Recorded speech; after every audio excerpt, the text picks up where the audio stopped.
Good morning, everybody. For those of you who were with us in January for our first session, welcome back. If this is your first time participating, we're glad you're here and look forward to having you join us in this very important conversation about diversity, equity, inclusion, and accessibility in the arts in Arundel County. Today's session will focus on ways to do the work of assessing each of our organizations through the DEIA lenses and setting a course to become the organization we aspire to be. This is not an easy task, and the path forward will be different for every organization. Last year, our staff and board of directors at the Arts Council discussed our journey. We decided that this was a very important point for our organization. We looked closely at our operations, programming, and governance, and determined that what we could do to be better. It was clear that to advance the DEIA in the arts in Arundel County, we needed to engage all of our stakeholders: arts organizations, artists, audience members, funders, schools, government entities, and others. We also identified the need to commit resources to fund and support opportunities like this, when we can bring our arts community together to have the difficult conversation, find common ground, and to find a collective path forward. We are heartened by your participation and your input in being utilized to ensure the series of conversations is centered around your organization's needs. Please try to join us for each of the events we have, and mark your calendars for Thursday, August 18th for our very first DEI in the Arts in Arundel County conference at Chesapeake Arts Center in Brooklyn Park. I'd like to thank Angela Wilson of the AngelWing Project and Nicole Karasha from the Chesapeake Arts Center for their leadership in bringing us together in this space where we can have and explore ways to advance DEIA within each of your organizations. Together, we can fulfill our vision of Anne Arundel County as a place where artists are inspired and creative, and where arts and culture bring people of all backgrounds together to enrich, bind, and celebrate our community. Now, I'd like to turn it over to Angela Wilson. Thank you, Angela. Thank you, April. Good morning, everyone. Thank you for joining this conversation. So this is, as April said, this is the second conversation, and we have some more scheduled into the summer. And I have the privilege today of introducing our speaker. Our speaker is Deena Kilmon, and she's up there with the ARC logo. So Deena is the Director of Engagement for the ARC Central Chesapeake region, where she creates opportunities for children and adults with disabilities and their families to connect to resources and engage with the community. The mission of the ARC is equity and access for everyone to be included in the community of their choosing in meaningful ways. Prior to joining the ARC in 2018, Deena served as project manager for Easton Economic Development Corporation. She brings robust experience in marketing, having spent 4 years as an account executive at Effectv, formerly Comcast Spotlight, helping local businesses affordably and effectively market themselves through digital media. Deena serves on the board of directors at the Central Maryland Chamber of Commerce as a member at large, serving on their IDEA committee, Inclusion, Diversity, Equity, and Accessibility, and the Women's Leadership Roundtable. She has served on numerous boards of nonprofits with the consistent effort to bring equity and opportunity to her community, and is the founder of Inclusive Easton. So Deena lives in Easton, Maryland with her husband, Steve, and is the proud mom of 2 girls. And in her spare time, she enjoys watercolors, jewelry making, and kayaking. Her arts experience includes Outreach Director for 4 years at the esteemed Academy Arts Museum in Easton, Maryland, bringing the arts to people of all ages and abilities through this program. She co-founded Overt Gallery in St. Michael's, Maryland, which is now closed, and has sold her work in various local galleries.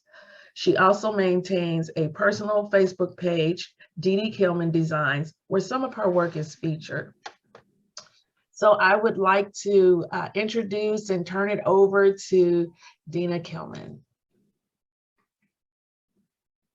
Thank you, guys. What an honor to be here today.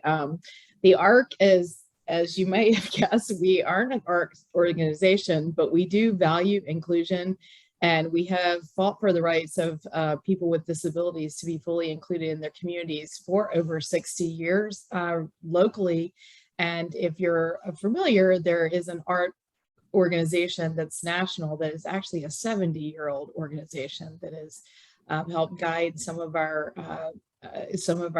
lobbying work and our education work out in the community. So I appreciate you guys offering this opportunity for me to give you a little bit about how we have gone to market with this in the last couple of years and how we have included people in our community of all walks of life. I certainly commend you on taking this step because it is critical to your growth, and it's not always easy, right? So I give you full props for taking this work on. Let me get my presentation up here. Can everybody see it okay? Okay, great. So I think Nicole is going to help us with some questions at the end. I'm going to start out with just kind of going through the presentation, and how I structured this is it's going to talk a little bit about your question, who are we and who we want to be. I'm going to talk about a case study where we took a huge art project, community art project last year, and how that transpired in our community, as well as a little bit of our experience in the workforce space. We did a lot of, we educate a lot of employers on diversity and inclusion strategies. So that's a little bit of the presentation. And your questions that you sent me are in here too. So hopefully we'll get some of that answered. And of course, this is a journey. So as you think of questions, type them to Nicole, and I'm sure we'll get to them in a little while. So let's go ahead and get started. Assessing inclusion. So who are we and who do we want to be is your first question here. And I will tell you about that as soon as I get through these teeny little slides about us, right? So the ARC Central Chesapeake region does support 9 counties. I just looked at the geographic territory this morning, and it is actually 40% of the landmass of Maryland is the ARC Central Chesapeake region service area. So you'll see there we're in Anne Arundel County, and we support the Eastern Shore. We support children and adults with disabilities, and Angela's intro was really great. We do make meaningful connections for them, and actually own about 60 homes that we support people with disabilities in. So we are really tied into our communities as best we can. Our vision, again, and thank you, Angela, for the great introduction. It is people with intellectual and developmental disabilities will live the lives they choose in communities that are equitable, accessible, and fully inclusive. So that is our actual vision statement. This is us this week, actually, at Down Syndrome Day, showing our crazy socks. And we all went up to the State House later that afternoon and danced around the State House. So it was a great day. So here we are with your questions. So starting out with your questions, how do we assess our current organization? Are there hidden biases, history, or traditions that keep us from being more inclusive? And what non-traditional methods can we use for recruiting and retaining a diverse audience? So those are all great questions. I'm going to give you some strategies, but I'm going to ask more questions before I answer your questions. One of the things we use that's a great strategy here actually is the coach approach method, where we don't try to give our staff and the people we support solutions. We try to encourage them to think through the problem. So I'm using a little bit of that psychology on you guys today. So our questions, my questions back to you would be a little bit of how you're going to start your strategy within your organization. How are you going to look at yourself and start this process? The number one question I always ask organizations is, what does your structure look like? Like, what does your staff look like? If you held up a picture of your board of directors or a picture of people participating in your programs to a mirror, does it look diverse to you? Does it feel diverse? You know, that's one of the easiest ways you can assess. You know, look at your membership list. Do you know, is there diversity in there? If there isn't, then that's where you're starting, right? So if your goal is to get more diversity and be more inclusive, you're going to start right there with your staff and your board of directors and work out some strategies around making that look more like the population you want to support. So have you done an internal audit? Again, you can actually list these people and say, this is, you know, what we're looking for, and this is what we're working with right now.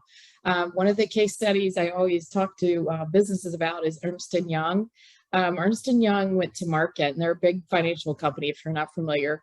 They went to market with, we are the diverse financial company, we speak to you, you know, and they had this big marketing campaign almost 2 decades ago, I guess.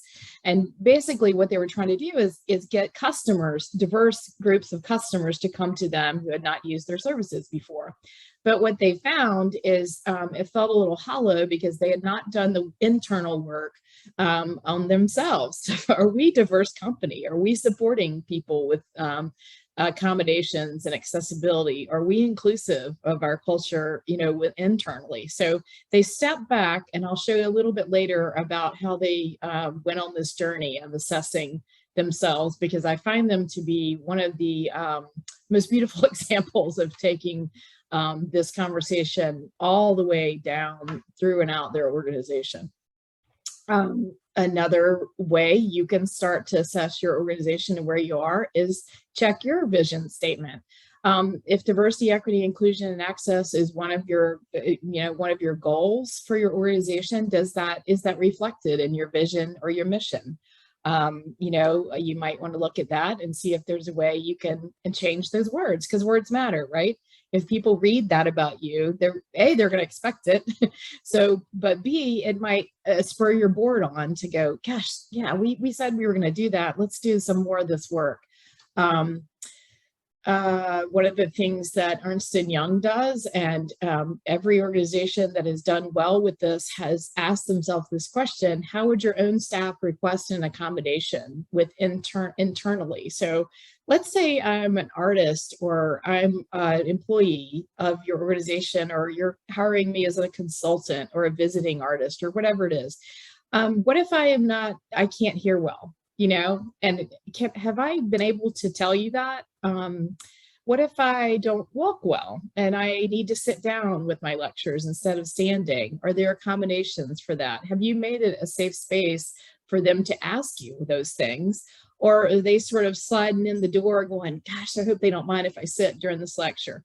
One of the questions you can actually ask is, hey, do you need anything from us? Is there any way we can make you more comfortable here?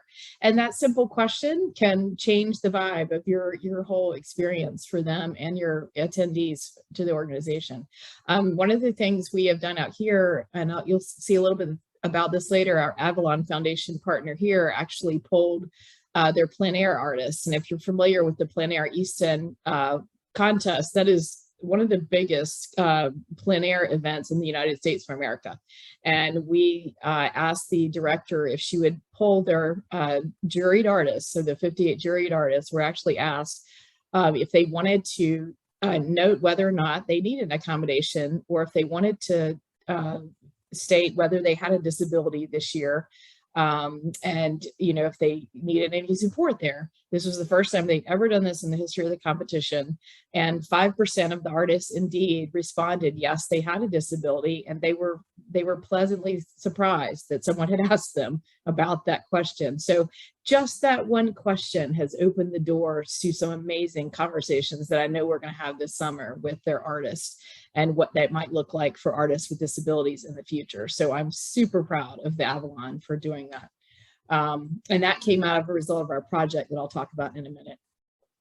One of the things I caution you, or I should reflect upon with you, is that you may need paid training to support this process. A lot of difficult things come up, and it may start out, oh yeah, we'll do this and that, but some conversations may touch people's hearts, and it may be a little hard.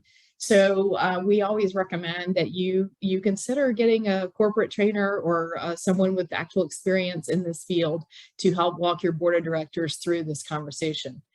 Again, what is your goal and how does it align with your mission? You know, you want more diversity and equity and inclusion, but how does that fit in with your mission? That's a really important question for you guys to think about.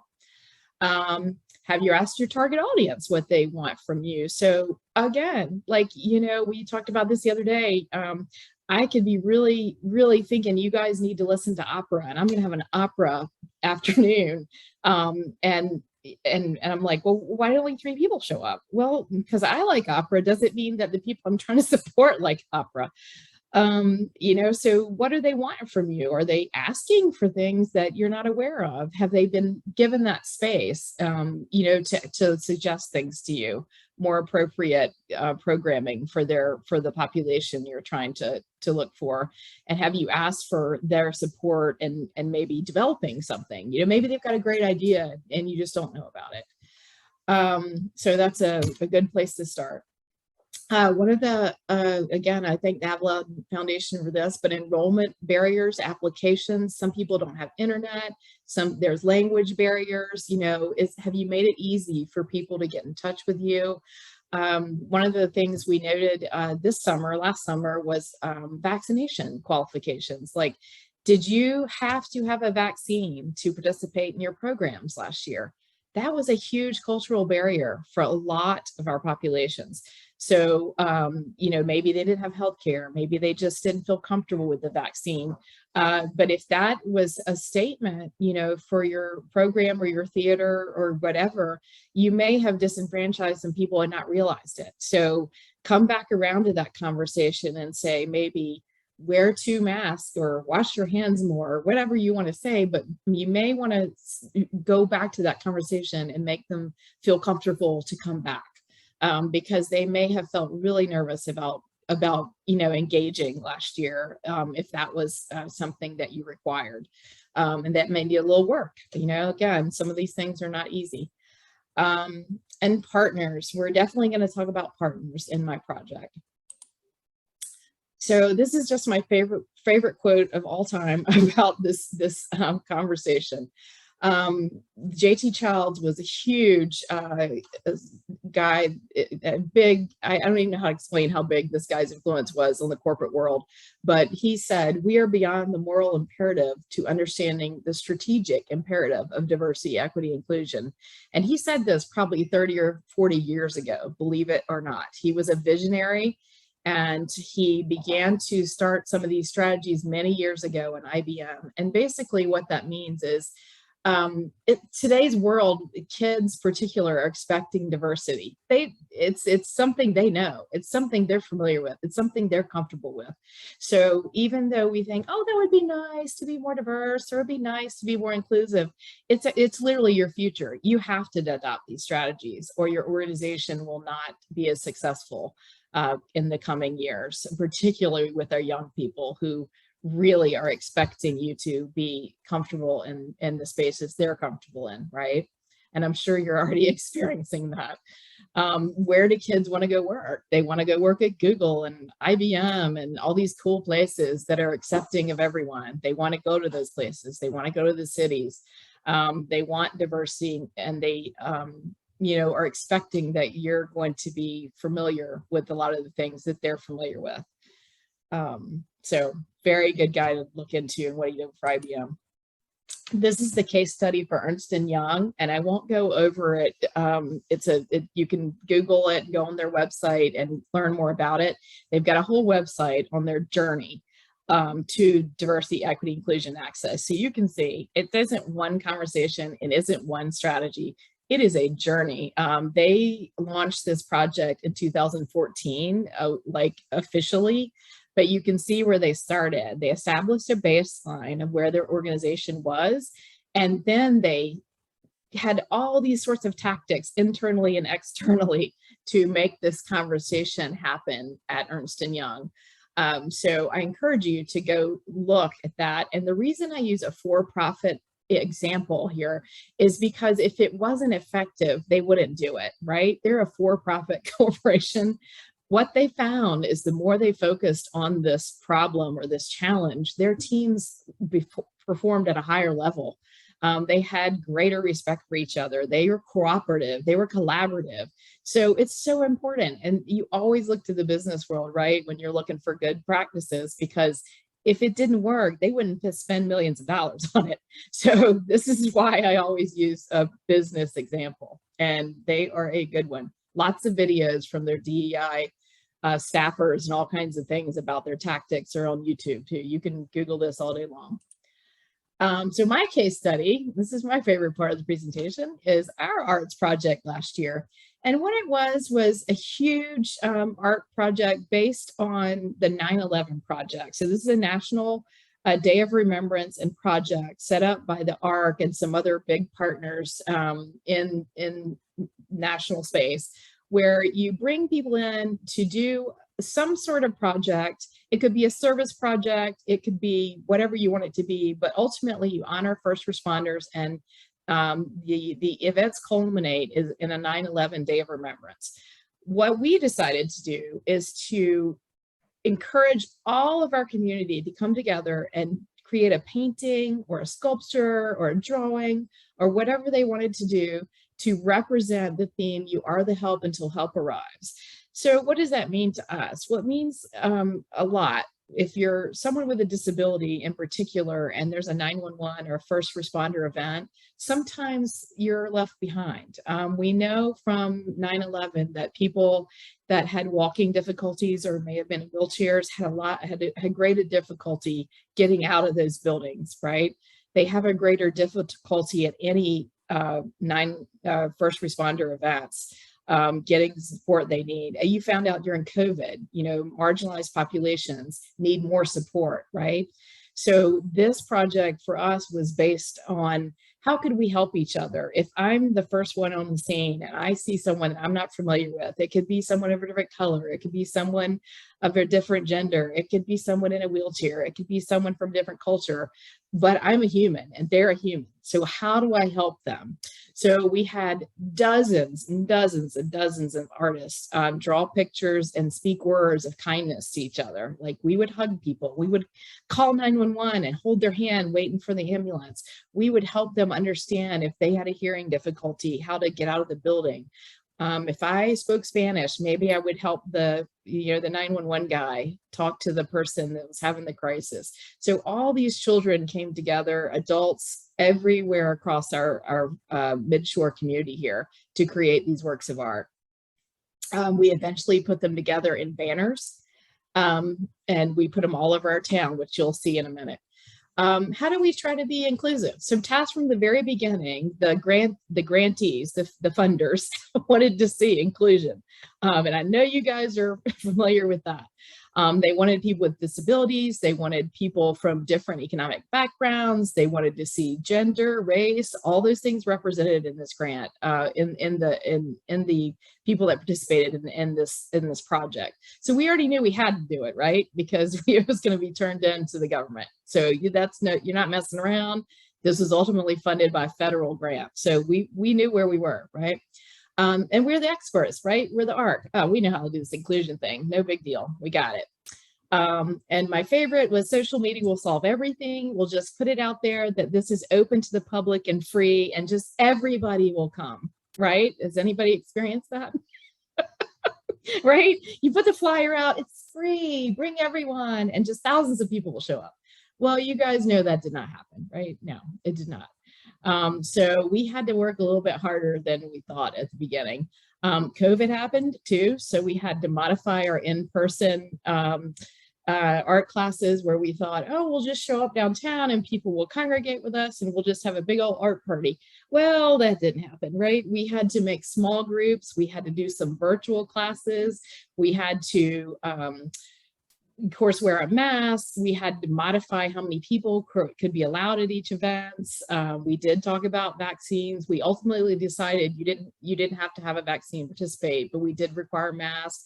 But we went to small groups. Instead of bringing groups of people together, we brought little groups together, and I particularly went to small groups to them so they didn't have to leave their safe space, right? So we went into people's small community centers and, you know, in the small offices, small public spaces like the park. And we helped each group set up a time where they could come and be a part of the project in their own, you know, in their own comfort zone, I would say. And we were determined to be inclusive. So we know that people don't always have access to the internet. They don't always see our social media. They don't always get the newspaper. So what did we do? We reached out to these partners. And while there were partners on the project, we ultimately needed more partners than we had started out with, okay? So that's the key. We were like, oh, we got this. We've got 5 partners. Between the 5 of us, we've got this manhandled. Yeah, this is going to be no big deal. Well, of course, that didn't happen. We needed probably 3 or 4 more other partners and a bunch of other people involved. And we'll talk about that in a minute. We found common goals between these partners, and we used pre-existing structures and events that they had already scheduled. And we just sort of crafted and inserted our art project activity into their events that are already occurring. So Multicultural Day was one here that's a famous, we have it every year out here. We decided to have a booth there at that festival. So things like that became a key part of our strategy to get this done. So our project partners to start with were For All Seasons, Inclusive Easton, which is a loose coalition of nonprofits, Avalon Foundation, which is ultimately our theater and arts organization here in Talbot County, and Talbot County Emergency Management, because they were going to do the training classes we did for not only people with disabilities, but for the general public to come and learn about how to behave in a 911 situation in a I would say in a citizen responder way. You know, you don't know how to solve everything. You don't know how to maybe cure a broken leg or whatever, but you can call 911 and you can get somebody a glass of water, right? You can do some things. So that's what those classes were about. What ultimately happened too is to get more people involved. We reached out to the Multicultural Resource Center to get some of our Hispanic children involved. We ended up with the Talbot County school teachers having a day. So COVID had happened, right? So we weren't allowed into the schools. So we reached out and found some awesome volunteer teachers who came downtown to a public space and helped us do an art project. And they personally called children's moms and dads and said, we'll take your kids for the afternoon free on us. You know, they're not in school. They're not doing virtual yet. This was early on, and how do we deal with COVID? So these teachers basically were a lifeline to our families. And we ended up with probably 50 kids the day we did that. So it was just amazing. And the art teacher from our local school actually facilitated in that as well. And then I ultimately, to get adults with disabilities and other populations we don't traditionally get, we have people with disabilities we support. So I'll say that they were involved, but to really get into the community, I reached out to Mid-Atlantic Supportive Services, which runs a bunch of affordable housing complexes, and they had fortunately built community centers over the course of the last few years and had no programming in there, no money for programming. So the lady that actually does the engagement for Mid-Atlantic Supportive Services was like, oh, you can have your art classes here all day long. So we found wonderful support there, and elderly people that lived in the communities, people with disabilities that lived in the communities, they could just walk over to those little civic community centers, and we had the project all laid out for them. And it was amazing. So, and that was a partner I never in a million years would have reached out to in this space. And it turned out to be one of the most significant ones. So you see here in the picture, these banners, we ended up with hundreds of artworks, and these banners hung all over downtown Easton, where we live here. And the final message here is, yes, we achieved our goals. Wow, right? Over 130 volunteers and artists from all across the spectrum of our community showed up. And the key takeaway, I would say, was not everyone had the same experience, which was how it was originally designed with those, social medias and those flyers. Come down here and do this class and you'll do this. That's not exactly what happened. Some people got virtual, some people got one-on-one, some people went to the park with us. I went to some events to find some people. But everyone had an equitable opportunity to participate at their own level. And ultimately, if you want to hear about the art project, I can talk more about that to you privately. But we even modified the art project itself about 5 different times to accommodate different varying levels of what the people we were working with understood, how they wanted to use the art materials, what their capacity was for the art. We even went to Pride Fest out in Denton and had a huge, crazy day where we focused on the acrylic splash paintings, if you're familiar with that. And instead of doing a huge, conceptualize your, how do I explain this? Like, instead of making your entire picture yourself, all you had to do was come up with a word. So if my word was caring, I could do an abstract art around caring, and that was all I had to do. So many of our children and adults with disabilities found that project to be really successful. Whereas when we had them draw, the entire picture of someone going to a building and hugging each other and caring, that was a little hard, right? So we modified that project based on the population that we were supporting that day. So it was very flexible, and we did the best we could do. And it ultimately came out pretty successful in the end. And this is just some pictures of us here at the ARC and all the activities we do across our daily lives here. So these guys are out in the community all the time. And that is my entire presentation. Happy to take questions. I have a question. Yes, ma'am. So in the beginning, you were talking about when you were working with the other organization and putting it out there about disabilities. Was that on an application process? You were saying that, like, just opening up that conversation to everyone of what are your disabilities? And I'm guessing for an organization like us, the Chesapeake Arts Center, when we have classes and performances and then just an audience, is that a generic, or you would think to put that on everywhere, just so as internally we know of how we can work the best with them? Yeah, so we found out, so the wording I can send you, I got it from a national organization. So it's very, you can self-identify if you wish, right? Mm-hmm. And you have to be, I would obviously you're going to be very careful to say no one else will know about this, right? If you want this to be secret, you've got to have a way that they feel safe to share.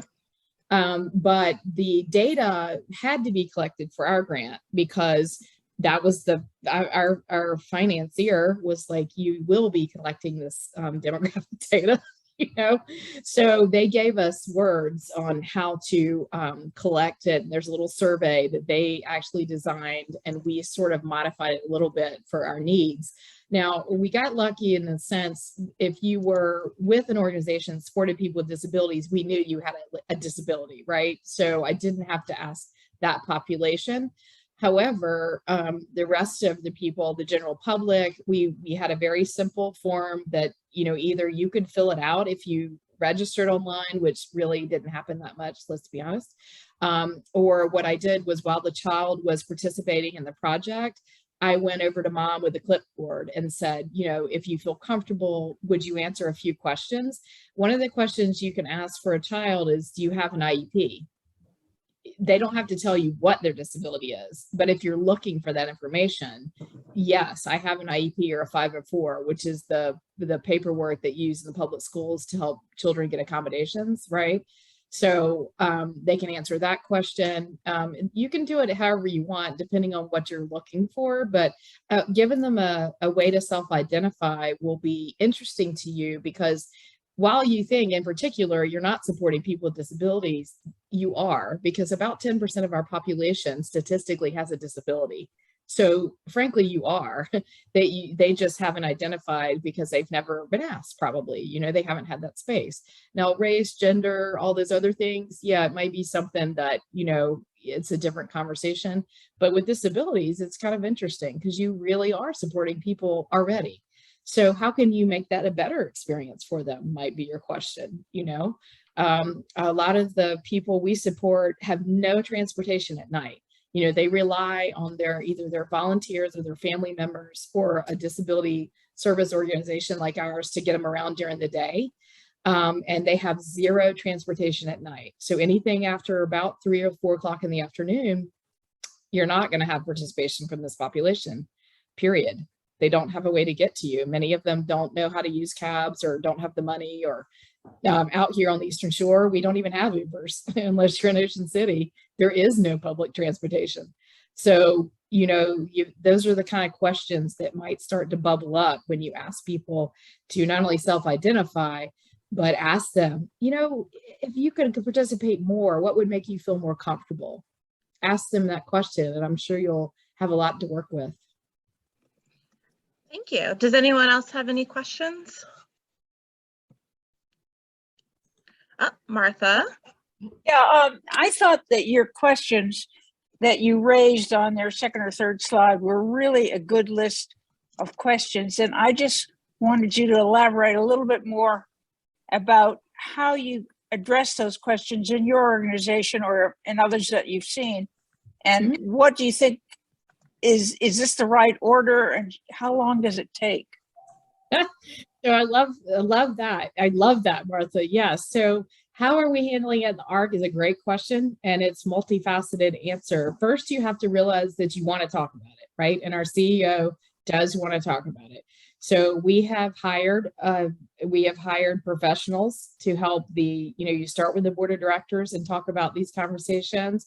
You move to your executive leadership team, talk about these conversations.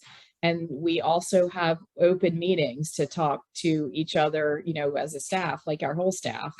They're allowed to come to our DEI committee meetings. You know, we have a little committee that talks about it. We talk about leadership at every level, like how do we make opportunities for everyone across the board happen. There's all kinds of conversations going on at once. You know, how do we make our, if you're trying to apply for a job here at the ARC, can you do it online only? Can you come in person? Does it take paper? You know, there's all kinds of questions to ask there. And it is a journey. Again, that Ernst & Young example is what I would offer to you to think about, because they started here thinking, we'll knock this out in a couple of weeks, you know, maybe a couple of months, but yeah, we're going to be the greatest in the world. They have been working on it for decades. So, you know, you dive in a little bit more, but it's based on where do you want to go as an organization? You've got to keep that up here. You know, at the ARC, our vision is very clear. We want everyone to have equitable opportunities, you know, and that means people with disabilities, people from all walks of life, people from different cultures. So it's a work in progress. And those questions, you know, like I said, you could hire someone to come in and help you decide what's important to your organization, or you could just put it out there to your board of directors and say, what do you guys think? Where do you want to start?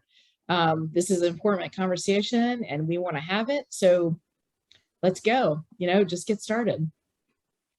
Well, the only thing I would say, and we have our key people on here today, but our organization gives money to many different organizations who in the arts in Arundel County. And what we're trying to do is work with our grantees to get this message out and help them move towards a more diversified and equity and inclusive environment. So one of the things that we're trying to understand is, what should be our time frame in doing this? We can change quickly if we want, because we know we're a small group, but we have a bunch of people that we support in various individual and artistic and arts groups categories, and some of them are on this call. So I'd like any help that anyone has. So one of our questions is, how do we best help, and what kind of time frame should we incorporate in terms of changing the way our constituency thinks about DEIA? Well, this conversation we're having today is good. Yeah. You're on the road, right? So oh yeah, we are. Keep talking, keep asking questions. Make sure you create space for them, have cup of caring conversations, those kind of talks, like whatever you think will access your population. If you have specific members in these groups that are really interested, maybe you form a coalition of artists of that is talking about this, and they work on strategies. Maybe they evaluate events and come in and maybe secretly give you a secret shopper. I went to your art event, and when I went to the bathroom, I couldn't go because there wasn't enough room for me because I have a walker. And just so maybe you have secret spies that go to these events and say, I'm going to tell you a little bit about what happened. I felt uncomfortable or something, and have a safe place for them to tell you what happened. Maybe it's anonymous, I don't know, but you're starting right here, which is wonderful place to start. And I would encourage you to think of it as a journey or as a pathway, not a defined point that you're going to reach at a certain point in time. It's a journey. We have a question from Angela. Yes, I had a question in regards to, reaching out to specifically people with various disabilities to get them involved in some of the arts activities, as opposed to putting things out and just expecting them to come or expecting them to ask the question, can you accommodate me? Are there, artists with disabilities organizations and things like that, are there national or local organizations like that? Say, for instance, I was looking for someone who's a set designer, and, maybe they have problems with mobility or something. I mean, to be more proactive about reaching that community. No, that's a great question. I don't know the actual 100% answer to that. I'm sure there are. And there are definitely coalitions all over the place. So you could reach out to, let's say, start small, maybe reach out to the ARC, maybe reach out to Autism Speaks, opportunity builders in your area. There's all kinds of organizations that focus on disabilities. So you can reach out to those organizations. But also, again, if you've got artists that, like the Avalon Foundation, you can poll your own artists and say, do you have a disability? Because if you do, and you would like to talk to me about it, I want to learn. What does it mean for you as an artist to have a disability? Do you have to hide it? Do you feel like you can talk about it? Are there other artists that you would like to have this conversation with us? I think you start with your people that you already work with first, Angela, and then say, this is where we are. Okay, I work with 30 artists. I'm just making this up. Statistically, 3 of you guys have a disability. If you can get them feeling safe to talk about it, that's going to open up a lot. And they may say, hey, I actually do meet with this group of artists with disabilities, but we haven't been out talking about it, or maybe I know that we all have this issue, but we just don't want to talk about it. Mm-hmm. That's where I would start and see what bubbles up in your own little world. Thank you. And we had a question from Damika. This was not really a question, but I wanted to. Oh, hi, Deena. Hey, Damika. How are you? We're neighbors. Hey, you guys are neighbors, I heard. I'm with the Community Foundation of Anne Arundel County now, but I have arts and culture experience and have worked a little bit in this DEIA space. And I just wanted to kind of address Martha's question about like the time that it takes to see the change, and in terms of the organizations that you fund, when to kind of expect the change from them. One thing that I have learned kind of in this DEI space as it relates to art and culture is that it's and just DEI in general, it's a slow burn, right? So it's these small changes and consistency that will get and equal these major big results that we ultimately wish to achieve. And so I'm a reviewer for MSAC right now. And before Ken Shishesh isn't there now, but prior to Ken Shishesh, I remember that the application, just using that as an example, the application process was starkly different than what it is now. The questions that are being asked by MSAC are so different than what were asked in 2014 when I first kind of did the application. So it's taken MSAC this long to get to this point and asking these types of questions, and they are the major art funder in the state. So I said that to say to allow some grace and some time for these types of sustainable changes, especially in the arts and culture space. And I think that those are the types of things, like allowing that time, that's when you'll really see those real sustainable results within like board leadership, reflective in, staff demographics, and then in the audiences that are served. So I think look at it as I wouldn't expect real change in 12 months in a grant funding period, but look at it over time. Like, what are these benchmarks over time that you have an expectation for the organizations that you fund? After 3 years, I would expect, like, for example, that your board looks like the county or the demographics that you serve, right? Start there, and then after 5 years, your audience should be more diverse, things like that. So I think establishing benchmarks and allowing some grace for this real change and for conversations like this to take place, not only externally with partners, but internally with your with staff and board. Yeah. And I would expect that everyone to be on board, just to caution you. There will be people who are uncomfortable.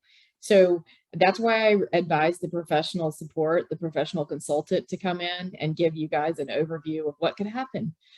People may not feel comfortable. People may decide you're going too far and they need to retire. You know what I mean? Or they just aren't into this topic. And again, that's going to happen. So have a preparation for that, give everyone grace, because it is not an easy conversation to have sometimes, right? And some people think, gosh, we've done all this good work. And now you're telling me we're not good enough. That's not what we're saying, right? We're not saying that. We're saying, yeah, we've done great work, but let's get more people in here and help them too. Let's be a reflection of our community, not what maybe it was 20 years ago. Let's be a reflection of what it is now. And we're struggling with that in Easton. And D'Amica is from my hometown, right? This has been tough for Easton, Maryland, I'll tell you right now. All of our organizations are facing this, just like you guys, all across the board. How do we get more diversity on our boards? How do we get more diversity in our business community? These issues are not easy. So you just got to start where you are and hire someone if you feel that you need to, because I do advise that there are people, this has been a profession for quite a while. This diversity and equity, however you want to say it, training, DEI training, 10, 20 years easily, there have been professionals working in the space. So they're everywhere. I've got a couple, I'm on the board of the Central Maryland Chamber. If you need some advice on finding someone, you can reach out and I'll find you someone. We have, of course, the group we work with at the ARC. We have actually multiple groups we work with on our internal conversations at the ARC. We're doing unintentional bias training. Ooh, see, the words even sometimes get catchy. But we're doing that in a couple of weeks. We're doing microaggression training here at the ARC in a couple of weeks with our entire staff. So, we are working with several different professionals. So if there's some way we can help you there, I'd be happy to talk to our CEO and get you some names. Perfect. Does anyone else have any other questions? Donna has had her hand up. Oh, I'm sorry, Donna. Oh, my boss lady has a question. I ignored her. That's okay. A couple of threads that I was just going to mention, because as I was listening to all the other folks talk, they all kind of are interconnected. And so the first thing that I wanted to say is I really appreciated the fact, Deena, that you said that this was a journey, and that I guess to Martha's point, I kind of feel like we are just starting that journey, and I'm not sure that it ever ends, because we have to continue to be, we can't know that 5 years from now what the picture of our world is going to look like. And so it's kind of that constant looking forward and evolving as staffs, as organizations, as boards. And then back to Martha's point also in terms of the, how we go through this as organizations. What I think most of us find in nonprofit world is, especially in the arts world, but a lot of work, not a lot of time, and time sometimes is a more precious resource than money is. And how to prioritize all these different competing objectives that one has to, carry out on a daily basis. And so that's where I actually appreciated you saying about that you have a consultant, you have a professional who can help you. And I think that's something that I know, we at CAC have been reaching for. A year and a half ago, we reached out to try to find some consultants to help us in our starting point of the DEI process. Made several phone calls and found a few professionals who were going to charge a huge amount of money that we just don't have the resources to support. And so come together, to come together. And that's where, again, I think the Arts Council organizing these seminars and educational processes are so important, because it's coming together and having more people have available those resources. And so I guess I would also say perhaps the Arts Council could be that additional resource of collecting the information about these experts that you mentioned, and others might have contacts with, and even creating not a database, but some kind of information sheet on your website or something that says, here are people who have been, who have the expertise, the background, and, could help each individual organization on the specific things that they need, as they get into the kind of the weeds, if you will. But it's almost like we don't know what we don't know. And the more that you look into things, the more you uncover the simple things, even some of the things that, you've talked about today, which we kind of know, but seeing it there is kind of like, wow, yes, of course we need to do these things. Some we're doing, some we're not. But I think it is that shared resource and knowing that there are, that those resources exist, and that perhaps there are funds behind them that could help, individual organizations or groups of organizations that could meet together to help each other collaboratively in that way. And I guess that's where I would hope that we continue. And I know we're continuing this conversation, and we're looking towards the August conference. But I think by joining together, we have more opportunities to be better than what we've been previously. So I want to thank the Arts Council for doing that. Yeah, I'd be happy to send you the self-identification survey too, like to, in addition to the resources that you can send out to your members and say, here's a survey that's gone out nationally. It's you don't have to make it up. Just right. here's one. And I think that's where we all kind of feel like we just don't want to start from scratch. Right. How do we share all those resources together so that we best practices to what we've all learned individually as leaders, as organizations, can be shared so that we're all not starting from scratch, because we just don't have the time or the resources to do that and do it well. So let's try to figure out how we can do that better. Well, I'll jump in. That you're right on, Donna, and that's definitely a role that the Arts Council can take. And we'll work with Deena with all her wonderful resources to make sure that it's available to everyone. Thank you. That would be great. Thank you.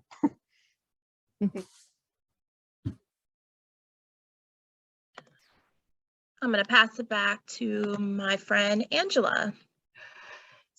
So I know this is a conversation that can continue because it's just lots of things that these types of conversations bring to mind. But the purpose of this whole program is that we can talk about these things, that we can share resources, that we can share our experiences and what we're learning along the way. So I thank you for taking the time out today to join us. And we want to just really, really thank Deena for all of the valuable information. And I just feel like you're just a wealth of knowledge. So hopefully we'll be talking to you again. But thank you so much for agreeing to do this today. And thanks to everyone for their time. We have the next conversation coming up April 7th at 2 o'clock. So please mark your calendars, and you'll get another invitation. And that conversation is going to be about community engagement.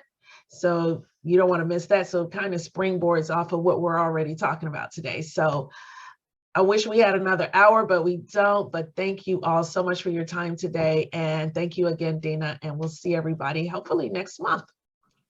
Thank you. Thank you.